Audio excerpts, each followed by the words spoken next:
Hi சுகோஸ் எல்லோரும் எப்படி இருக்கீங்க? கனகதீபா சிஸ்டர், ரொம்ப தேங்க்ஸ் சிஸ்டர். சரி சிஸ்டர், உங்களையும் ரொம்ப நாளாக ஆளை காணோம். ஜீவா ப்ரோ அப்படிலாம் ஹிண்ட்லாம் கொடுக்க முடியாது ப்ரோ, காப்பிரைட் ப்ராப்ளம் வரும். ஏன் sister? Okay sister, no problem. ஒர்க்கை பாருங்கள், ப்ராப்ளத்தை ஃபஸ்ட்டு சால்வ் பண்ணுங்கள். அதுக்கப்புறம் உங்களுக்கு டைம் இருக்கிறப்ப கண்டிப்பாக கமெண்ட் பண்ணுங்கள். இவ்யா சிஸ்டர், ரொம்ப ரொம்ப தேங்க்ஸ் சிஸ்டர். ஏன் சிஸ்டர், நீங்கள் ரொம்ப என்ஜாய் பண்ணியிருக்கீங்க அப்படிங்கிறது எனக்கு புரியுது. ரொம்ப ரொம்ப தேங்க்ஸ் சிஸ்டர். சிஸ்டர் சிஸ்டர் எப்படி இருக்கீங்க? சிஸ்டர், இது 3 பேரோட ஜோடி நல்லா இருக்கா? அது இல்லாமல் அவங்களுக்கு பேர் வைக்கணுமா? சரி வச்சிடலாம். எந்த 3 பேர்? அதாவது டபுள் ஒய்ஃப், அதை சொல்கிறீங்களா? ஃபர்ஸ்ட் எபிசோட நினச்சிடா நம்ம ஹீரோ வந்துட்டு தான் அப்பாவை பார்க்கறதுக்காக தன்னோட கோட்டைக்கே போனான். ஆனால் அங்கே உள்ளே விட மாட்டேன்ட்டாங்க. ஆனால் எப்படியோ சமாளித்து உள்ளே போகிறதுக்கு அப்புறம் அங்கே எல்லாத்தையுமே தடுத்து நிறுத்துறது யாருன்னா ஹீரோட அலங்காரத்தை தடுத்து நிறுத்துறா. என்னப்பா ஒரு வழியாக வந்துட்ட போல, எப்படி இவ்வளோ தடைகளையும் மீறி, அதுவும் நான் போட்ட ரூலெல்லாம் மீறி நீங்கள் வந்திருக்க. இங்கே பாரு, நான் அப்பாவை பார்க்கணும். ஓ, இப்போதைக்கு இளவரசன் நான் தான் இங்கே ரூல் பண்ணுறேன். அதை தாண்டி நீ பார்க்கணும்னா எங்கள் அம்மாவை தான் பார்க்கணும், மற்றபடி நீ வேற யாரையும் பார்க்க முடியாது அப்படின்னு சொல்லும்போது அவங்க 2 பேர்த்துக்கும் முட்டிக்குது. அதே நேரத்தில் உன்னை புதுசாக கல்யாணம் பண்ணிக்கிட்ட பொண்ணு இவ தானே, இவ இவ்வளோ அழகாக இருக்கிறத பற்றி எனக்கு பொறாமையாக இருக்கு அப்படின்னு ஹீரோயின் பக்கம் நெருங்கும்போது கரெக்டாக நம்ம ஹீரோ 2 பேர்த்துக்கும் நடுவில் சண்டை முட்டிக்கிட்டு கரெக்டாக வரும்போது அங்கே எல்லாத்தையும் எதுக்குற மாதிரி ஆகிவிடுது. உடனே ஒவ்வொருத்தங்களையும் கைது பண்ண ஆரம்பிச்சிடுறாங்க. கூட வந்து நம்ம ஹீரோனோட ஃப்ரெண்டு ஹீரோயினை தனியாக கைது பண்ணி கூப்பிட்டு போகிறாங்க.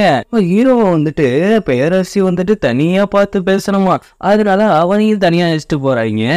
நம்ம ஹீரோயினை யார் கூப்பிட்டு போகிறான்னு பார்த்தா நம்ம ஹீரோவோட அண்ணன் தான். அவன் கூப்பிட்டு போயிட்டு, நீ இந்த அளவுக்கு நல்லா இருக்குது எனக்கு சுத்தமாக பிடிக்கவே இல்லை, அதுவும் அவனுக்கு இப்படி ஒரு பொண்ணு வர்றது எனக்கு சுத்தமாக பிடிக்கல அப்படிங்கிறப்ப, நீ மட்டும் என்ன அவங்க அம்மா பேசி கேட்டாடுற ஒரு பொம்மை தானே அப்படிங்கிறப்ப அவனுக்கு செம்ம கடுப்பாகுது. எது அதானா உண்மை அப்படிங்கிறப்ப அவன் ஒரு சின்ன விஷயத்த யோசிச்சு பார்க்குறான். சின்ன வயசுல இருந்துட்டு இவங்க கொடுமைப்படுத்தி தான் வளர்த்துருப்பாங்க, அதனாலதான் அவன் இந்த மாதிரி பயந்தாங்குழியா இருக்கான். ஆளுங்க கட் பண்ணி நம்ம ஹீரோவை தான் காட்டுறாங்க. அவன் வந்துட்டு வாப்பா உன்னை 10 ரொம்ப நாள் ஆச்சு, நீ தான் என்ன அம்மான்னு கூப்பிட மாட்டேங்கிற. ஏன் அம்மா இல்லையே, அப்புறம் எப்படி நான் அவங்க அம்மான்னு கூப்பிடுறது? என்னப்பா இப்படி பிரிச்சு பேசுற? இந்த மாதிரி நடிக்காம பொதுவான விஷயத்துக்கு வருமா? நான் இங்க இளவரசனா வரல, எங்க அப்பாவை பார்க்குறோம். நீ அந்த ஆளை பார்த்தனா அவன் ஒன்னும் இளவரசன் ஆக்குன்னு சொல்லுவான். அப்ப என் பையன் என்ன ஆகுறது? இங்க பாருங்க, இதுக்காக தான் நான் இங்க சண்டை கூட வரல, எனக்கு தேவை அவரை பார்க்கணும், அது மட்டும்தான் அப்படின்னு சொல்லிட்டு இருக்கும்போது பேரரசி என்ன சொல்றாங்கன்னா, நீ இங்கேருந்து வெளியில போனாதானே, அது மட்டும் இல்லாமல் இந்நேரத்துக்கு உன் ஒய்ஃபை வந்துட்டு ஏன் பையன் கொண்டு இருப்பான், அந்த பொண்ணையும் ஜெயிலில் போட்டு அடைச்சாச்சு, அவளை நாசம் பண்ணுறதுக்கும் ஒரு சில பேர் அனுப்பி வச்சாச்சு அப்படின்னு சொல்லும்போது ஹீரோவுக்கு என்ன பண்ணுறதுன்னு தெரியல. அங்கே பார்த்தா நம்ம ஹீரோயினுக்கும் அந்த நம்ம ஹீரோவோட அண்ணனுக்கும் செம்ம ஃபைட் நடக்குது. அதில் வந்துட்டு அவள் கத்தி விட்டு எரியும் பொழுது, என்னம்மா இவ்வளோதான் அவன் வித்தையா அப்படிங்கிற மாதிரி அவன் பேசிகிட்டு இருக்கான். ஆனால் கத்தி பின்னால் வந்து சொல்லுகுது. அவன் கௌரிக்கே விடல, உடனே கத்தி வச்சு நல்லா இறக்கி, இங்கேருந்து நான் வெளியில் போனோம், நீயே என்னை வெளியில் கூப்பிட்டு போனோம் அப்படிங்கிற மாதிரி, அதுவும் இப்போ ஹீரோ இருக்கிறதுக்கு கூப்பிட்டு போனோம் அப்படின்ட்டு அவன் அங்கே ரூல் பண்ணிட்டு இருக்கிற அவனை அங்கே கட் பண்ணி இன்னொரு இடத்த காட்டினா நம்ம ஹீரோயின் மேலே கிரஸ்ல இருந்தால அந்த பையன் இருந்துட்டு என்ன பண்ணுறான்னா பேரரசரை போயிட்டு, அதாவது ஹீரோட அப்பா போயிட்டு அங்கே இருந்துட்டு வெளியில் கூப்பிட்டு வந்தாதான் பேரரசி பண்ணிட்டு இருக்கிற கூத்தெல்லாம் தெரியும் அப்படிங்கிறதுக்காக நான் வந்துட்டு பேரரசியோட அசிஸ்டண்ட்டுங்க, நீங்கள் வாங்க அப்படிங்கிற மாதிரி கூப்பிட்றான். நிறுத்துப்பா, நீ யாருப்பா? பேரரசி அசிஸ்டண்ட் வந்துட்டு ஒரு பொண்ணு மட்டும்தான், அவனும் பேச முடியாதவ, ஒழுங்கா சொல்லு உன்னை யார் அனுப்புனது அப்படிங்கிறப்ப, அதான் நம்ம ராஜதந்திரங்கள் எல்லாம் மீனாகி விட்டது அப்படிங்கிற மாதிரி அவன் முடிச்சிட்டு இருக்கான். இது பண்ணி நம்ம ஹீரோவை தான் காட்டுறாங்க. பேரரசி வந்துட்டு நிறைய ஒய்ஃபை கொண்டு இருப்பாங்க, அதுக்கப்புறம் நீ நொந்து ரூலாகி அந்த அபலாக இருப்படா அப்படிங்கிற மாதிரி மாசா பேசிட்டு இருக்கிறப்ப கரெக்டா நம்ம இளவரசர் கழுத்துல கத்தி வச்சு ஹீரோயின் வந்தோடனே ஹீரோயின் வந்துட்டு பேரரசியை பார்த்தோன்னே ஷாக் ஆகுறா. அதே நேரத்திலேயே நம்ம ஜென்ரல் வந்துட்டு அந்த ஹீரோனோட ஃப்ரெண்ட் இருந்திருப்பாங்கல்ல அந்த பொண்ணு, அவளையும் காப்பாற்றி அங்கே கூப்பிட்டு வந்துட்டு அந்த ராணி கிட்ட போயிட்டு அவர் சரணடைகிறாரு. உங்களுக்காக தான் இத்தனையும் நான் பண்ணேன் அப்படிங்கிற மாதிரி. ஹீரோயின் எதுக்கு ஷாக்கானா, அவ தான், அதாவது நம்ம பேரரசி தான் அவரோட கொலகார குரூப்புக்கு ஹெட்டு. அது மட்டும் இல்லாம இன்னொரு விஷயம் என்னன்னா, ஹீரோயினை காப்பாத்தி தான் பொண்ணு மாதிரி வளர்த்ததும் பேரரசி தான். ஆனா இவங்க பேரரசின்னு தெரியாம இந்த மாதிரி நடந்துட்டு இருக்காங்க. எல்லா வித்தையும் கத்து கொடுத்தது இவங்க தான். அது மட்டும் இல்லாம அவங்க மூலயமா கொல்ல சொல்லி அமைச்சது இவங்க தான். இதை பார்த்தோன்னே எல்லாருக்குமே ஷாக்கு. எதுக்காக இப்படி பண்ண? உன்னை அம்மா நான் ரொம்ப நம்பினேனே, எதுக்காக இப்படி பண்ண அப்படின்னு கேட்குறப்ப எதுக்காகவா அப்படின்னு ஒரு கத்தி வர்றாங்க. அந்த கத்தி ஹீரோயின் கையை கிழிச்சிருது. சின்ன வயசுலேருந்து இன்னும் இதை கற்றுக்கவே இல்லை, அப்படிங்கிற மாதிரி சொல்லிக்கிட்டு எதுக்காகவா எல்லாம் உங்க அப்பாவுக்காக தான் அப்படிங்கும்போது என்னம்மா நீ என்ன பேசுற அப்படின்ட்டு அப்போதான் அவங்க ஒரு குட்டி ஃப்ளாஷ்பேக் சொல்றாங்க. ஒரு சாதாரண வேலைக்கார பொண்ணாவே இங்க வந்திருப்பாங்க. அப்போ வந்தப்ப அங்க வந்துட்டு நம்ம ஹீரோயினோட அப்பா மேல அவங்களுக்கு ஒரு கிரஷ் வந்திருக்கு. ஆனா அவர் என்ன பண்ணியிருக்காரு, எனக்கு நாடுதான் முக்கியம், நீலாம் முக்கியம் இல்லை, அதாவது பிடிக்கல, அதான் உண்மை. ஏன்னா அப்போதைக்கு அவங்களுக்கு கல்யாணம் ஆயிருந்தது. இந்த அம்மா தான் ராங்காக லவ் பண்ணியிருக்குது. அதை வேணான்னு சொன்னதுக்கு அப்புறம் எனக்கு தேவையான ஒரு விஷயம், அதாவது தான் வேலைக்கார பொண்ணாக இருந்ததால தான் இவ்வளவும் நம்மளை வெறுத்திருக்காங்க, ஒதுக்கியிருக்காங்க அப்படிங்கிறதுக்காக, இந்த நாட்டோட ராஜ்யத்தை பிடிக்கிறோம் அப்படிங்கிறதுக்காக தான் இப்படி ஒரு சதித்திட்டத்தை போட்டிருக்காது. கேட்டு வந்த நம்ம ஜென்ரல், அதாவது நம்ம ஹீரோட ஜென்ரல் வந்துட்டு, மொத்தத்தில் என்னை நீ யூஸ் பண்ணியிருக்கியா, நான் உன் மேலே உண்மையான காதலாக தானே இருந்தேன், ஆனால் நீ என்னை யூஸ் பண்ணியிருக்க அப்படிங்கிற மாதிரி அவங்க எல்லாம் உண்மையை புரிஞ்சுக்கிட்டதுக்கு அப்புறம் அவர் அப்படியே ஃபீல் பண்ண ஆரம்பிக்கிறாரு. உடனே என்ன சொல்கிறாங்க, நான் பேரரசி இவங்க எல்லாத்தையும் போட்டு தள்ளு அப்படிங்கிறப்ப, நான் இப்போ கொஞ்சம் ராயலாக இருக்குன்னு ஆசைப்பட்றேன். என்ன லூசுத்தன் மூலம் இருக்க, ஆமாம் நான் என்னதான் உன் மேலே உண்மையான காதல் வச்சுருந்தாலும் நீ என் மேலே உண்மையான காதல் வச்சுருக்கல, அதனால நீயும் நானும் இப்போ சண்டை போட்டுக்கிட்டே தான் ஆகணும். அது மட்டும் இல்லாமல் 2 பேர்த்துல ஒரு ஆள் தான் உயிரோட இருக்கணும் அப்படின்னு இவங்க 2 பேரும் சண்டை போட்டுக்க போகிறாங்க. பேரரசி மாற்றி சண்டை போட்டுட்டு இருக்கும்போது அவரு எதிர்பார்க்காத டைமில் ஒரு கத்தியை விட்டு அவரோட நெஞ்சிலேயே இறக்கிறது. பேரரசி, எப்பவும் சொல்கிறேன், நான் உனக்காக எல்லாத்தையுமே கொன்னேன், இதுக்கு நான் தகுதியானவன் தான். ஆனால் எனக்கு இருக்கிற ஒரு விஷயம் என்ன தெரியுமா, உன்னை நான் உண்மையாக காதலிச்சேன். அந்த காதலில் நான் என்னைக்குமே தோற்று போகலை, ஆனால் நீ தான் தோற்று போயிட்டுருக்க ஒவ்வொரு விஷயத்துலையும் சொல்லிட்டு அவர் அப்படியே அங்கேயே இறந்து போகிறாரு. ஹீரோவால் இதை தாங்கிக்க முடியல. ஏன்னா தான் லாஸ்ட் டைமில் வந்துட்டு அவர் டேட் டைவர்ஷன் ஆனாலும் மறுபடியும் தான் ஹீரோவுக்காக நின்னார்ல, இருந்தாலும் அதுக்கப்புறம் எல்லாத்தையும் சுற்றி வளைச்சி பிடிச்சிருப்பாங்க. இப்போ பேரரசி தாங்க டாமினேட் பண்ணிட்டு நிற்கிறது. இங்கே பாரு, ஒழுங்கா கீழே சரணடைஞ்சிருங்க, இல்லை நீங்கள் எல்லாமே சாகடிக்கப்படுவீங்க அப்படிங்கிறப்ப ஹீரோ அதெல்லாம் முடியவே முடியாது அப்படிங்கிற மாதிரி சொல்லிட்டு இருக்கான். அந்த நேரத்தில் அங்கேருந்து பேரரசரையும் கூப்பிட்டு வந்துடுறாங்க. பேரரசர் வந்தோடனே பேரரசு என்ன சொல்கிறாங்கன்னா, இவர் தான் எல்லாத்துக்குமே காரணம், இவர் தான் எல்லா கொலையும் பண்ணது, அது மட்டும் இல்லாமல் அந்த ஜென்ரல் எல்லாத்தையும் கொள்றதுக்கு இவங்க தான் காரணம் அப்படிங்கிற மாதிரி சொல்லும்போது பேரரசர் வந்துட்டு, எனக்கெல்லாம் எதுவுமே தெரியாதுடா மகனே, நான் ஒன்றும் பண்ணல, என்னை பொம்மையாக வச்சு இந்த பொம்பளை தான் எல்லா வேலையும் பண்ணா அப்படிங்கிற மாதிரி சொல்லிட்டு இருக்காரு. அப்புறம் பேரரசு ஒரு பிளான் போடுறாங்க. என்ன பிளான்னா, ஹீரோனோட ஃப்ரெண்ட் இருக்குல்ல, அது வந்துட்டு ஒரு ஜென்ரலோட பொண்ணு தானே, தேவையான பதவியும் தரும், உங்களுக்கு தேவையான பணமும் தர, ஒழுங்கா இவங்களை என்கிட்ட ஒப்படைச்சிரு, ஏன் பக்கம் வந்துடு அப்படிங்கிறப்ப ஹீரோ மாசா சொல்றான், இந்த மாதிரி காசுக்காகலாம் என்னோட டீம்ல யாரும் வேலை செய்ய மாட்டாங்கிறப்ப நான் வேலை செய்வேன் அப்படிங்கிறதுக்குள்ள எப்ப யூஸ் பண்ணி ஹீரோ அட்டாக் பண்ணலான்னு பார்க்குறான். ஆனால் நம்ம பேரரசி மாசா அவனையும் அட்டாக் பண்ணி தள்ளிட்டோன்னே ஹீரோயின் போய் காப்பாற்ற போறா.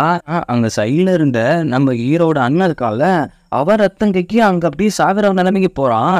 உடனே அம்மா என்னை காப்பாற்றுங்கும் போது ஹீரோயினை பார்க்குறாங்க. டக்குன்னு திரும்பி, என் கையில் நீங்கள் கத்தி விட்டு ஒரு காயத்தை உண்டாக்குனீங்கல்ல, அது வந்துட்டு ஒரு நல்ல விஷயத்துக்கு யூஸ் ஆகிருக்கு. நான் வந்துட்டு அவனோட முதுகில் ஒரு கத்தி குத்திருந்தேன், அதில் இப்போ லைட்டாக என்னோட ரத்தம் படிச்சிருந்தது. நான் அந்த டிராகன் மாத்திரை எடுக்க போகிறப்ப என்ன ஒரு பாம்பு கடிச்சிது, ஆனால் அந்த பாம்போட விஷம் வந்துட்டு என் உடம்புலையே தங்கிடுச்சு. இப்போ இந்த ரத்தத்தால் அவனையும் இறக்க போகிறான் அப்படிங்கிற மாதிரி சொன்னோன்னே அப்படியே பார்த்துக்கிட்டே, நீ என்னோட உண்மையான பையன் கிடையாது, நீ ஒரு போனி தான் அப்படின்னு சொல்லும்போது அவன் அங்கே உடஞ்சி சாகுறான். என்ன விஷயம்னா, நீங்கள் இப்போ தான் என்னை ஏன் இவ்வளோ கொடுமைப்படுத்துனீங்கன்னு தெரியுது அப்படின்ட்டு அவன் அப்படியே அங்கே இறந்து போகிறான். அந்த நேரத்தில் எல்லாத்தையுமே அட்டாக் பண்ணி சாகடிச்சலாம் அப்படின்ட்டு பேரரசி ட்ரெயின் பண்ணும்பொழுது அவங்களுக்கும் ஒரு மாதிரி தப்பாக படுது. ஹீரோயினை பார்த்து, அப்போ என்னோட உடம்புலையும் நீ விஷம் கலந்துட்டியா, ரொம்ப லேட்டாக கண்டுபிடிச்சிருக்கீங்களே, எனக்கு கிஃப்டாக வந்துட்டு விஷராணி ஒரு விஷத்தை கொடுத்தாங்க, எதில் கலக்கலாம் அப்படின்னு யோசிச்சுட்டு இருந்தப்போ தான் கரெக்டாக இப்போ நீங்கள் என்னை அட்டாக் பண்ண கத்தியை விட்டீங்கல்ல, அந்த கத்திலேயே அந்த விஷத்தை தடவி விட்டேன், நீங்கள் ரிட்டன் பிடிக்கும் போது அது உங்கள் உடம்புக்குள்ளேயே போயிடுவேன் அப்படின்னு சொல்லும்போது பேரரசிங்கெல்லாம் என்ன பண்ணுறதுன்னு புரியல. இந்த அளவுக்கு அவள் பிளான் பண்ணிட்டாரு அப்படின்னு செம்ம கடுப்பாயிட்டு ஹீரோனோட அங்கேருந்து எஸ்கேப் ஆயிடுறாங்க. ஹீரோவால் எதுவுமே நம்ப முடியல, என்னடா மின்னல் வேகத்தில் எஸ்கேப் ஆகிட்டாங்களே, ஹீரோயின் வேறு எங்கே கூப்பிட்டு போயிருக்காங்க அப்படின்ட்டு அவங்க நேராக எங்கே போகிறாங்கன்னா விஷராணியை பார்க்க தான் போகிறாங்க. அங்கே போயிட்டு இந்த விஷத்துக்கான மாற்று மருந்து இருக்கா, இல்லை நீங்கள் 3 நாள் தான் உயிரோடு இருப்பீங்க, உங்களை காப்பாற்ற முடியாது, இங்கே பாரு உனக்கு என்ன வேணாலும் தரேன், ஆனால் என்னை காப்பாற்றி மட்டும் விடு அப்படிங்கிற மாதிரி சொல்லும்போது எனக்கு ஒரு பையன் மட்டும் வேணும் அப்படின்னு ஒரு டீலை போட்டு அந்த பொண்ணு நம்ம பேரரசி ஹெல்ப் பண்ணுறதுக்காக உள்ளாச்சு போகுது. அங்கே கட் பண்ணி நம்ம ஹீரோவை காட்டினா எப்படியாவது ஹீரோயினை காப்பாற்றிருக்கணும், பண்ணாமல் விட்டோம், இப்போ அவளை போய் காப்பாற்றியே ஆகணும். பா நீ போய் காப்பாற்றுற, உயிரை நினைக்கிற, நான் எதுக்குப்பா வரணும் அப்படிங்கிற மாதிரி அந்த ஹீரோனோட ஃப்ரெண்டு கேட்குது. என்ன தான் உன் ஃப்ரெண்டு தானே, ஃப்ரெண்டா அந்த மாதிரிலாம் இங்கே பாரு நீ வந்து தான் ஆகணும். சரி சரி, சப்போஸ் இந்த இதில் அவள் செத்து போயிட்டாலோ இல்லை அவளை நான் காப்பாற்றி கொடுத்துட்டாலோ உன்னோட 2வது பொண்டாட்டி எனக்கு கட்டிப்பியா அப்படின்னு கேட்குறா. எந்த நேரத்தில் என்னம்மா நீ கேட்டுட்டு இருக்க? அவன் பக்கத்தில் இருக்கிறவன் ஹீரோயின் மேலே க்ரெஸ்ஸாக இருந்தால அப்படியே நானும் ஹீரோயினை காப்பாற்றிட்டேன்னா அவளோட 2வது புருஷனா அப்படின்னு வரும்போது கத்தி எடுத்து கழுத்தில் வச்சு நான் உன்னை இங்கேயே போட்டு தந்துட்டு போயிடலாண்டா அப்படிங்கிற மாதிரி ஹீரோ சொல்லும்போது வேணாப்பா எனக்கு அந்த விசயராணி வந்துட்டு ரொம்ப டீப் ஃப்ரெண்டு, அதை நான் கவனிச்சிக்கிறேன் அப்படிங்கிற மாதிரி சொல்லிட்டு இவங்க அப்படியே மாதம் 3 பேரும் விசயராணி இருக்கிற இடத்துக்கு போகிறாங்க. அங்கே போனால் நிறைய டீம் வருது. அதுவும் ஒரு பாட்டிலாம் வந்துட்டு ஹீரோலாம் பார்த்துருக்கலாம், அந்த பாட்டி நிறைய வீடுகளில் இருந்துச்சு. இவங்க 3 பேர்த்தையும் கொல்ல சொல்லுது. ஆனால் மாதம் 3 பேர் அங்கே இருக்கிறவங்க எல்லாத்தையும் வெட்டி தள்ளிட்டு நான் உள்ளே போயே ஆகணும் அப்படிங்கிற மாதிரி ஹீரோ சொல்லும்போது இனிமேல் என்ன பண்ண முடியும், உள்ளே அனுப்பி தானே ஆகணும். இதே தெரிய உள்ளே போகிறதுக்கப்புறம் அந்த பொண்ணே ஓடி வருது. அதுவும் நம்ம ஹீரோயின் கூட இருந்த அந்த பையன் இருக்கான்ல, அவனை பார்த்து நல்லா குஜாவும் ஓடி வருது. என்ன விஷயம்னா இவங்க 2 பேரும் சைல்ட்ஹுட் ஃப்ரெண்ட்ஸ் தான். அதுவும் நிறைய தின்பண்டலாம் அதுக்கு பிடிச்சது, கோழிக்கறி, மீன் எல்லாத்தையும் வாங்கிட்டு வந்தோடனே அது மொச்சுக்குன்னு தின்னுட்டு இருக்குது. நீ திங்கிறது இருக்குடா, என் பொண்டாட்டி எங்கே இருக்குன்னு கேளுக்கடா. அதெல்லாம் நான் சொல்ல முடியாது. இங்கே பேர் அப்போ பேரரசி எங்கே இருக்காங்க? அவங்க இங்கே தான் இருக்காங்க, 3 நாள் டீல் போட்டிருக்காங்க அப்படிங்கும்போது எல்லாம் கத்தி எடுத்து நிற்கிறாங்க. இங்கே பேர் இப்படிலாம் கத்தி எடுத்துட்டுனா நான் சொல்ல மாட்டேன் அப்படிங்கிற மாதிரி சொல்லும்போது அங்கே கட் பண்ணி நம்ம ஹீரோயினை தான் காட்டுறாங்க. எங்கே இருக்காங்கன்னா முன்னாடி ஒரு விஷப்புகையில் தாக்கி பாதிக்கப்பட்டிருப்பாங்கல்ல, அதை தாண்டி ஒரு சிறையில் அங்கே அடைச்சி வச்சுருக்காங்க. அங்கேருந்து வந்தால் மறுபடியும் அந்த விஷம் தாக்கும்.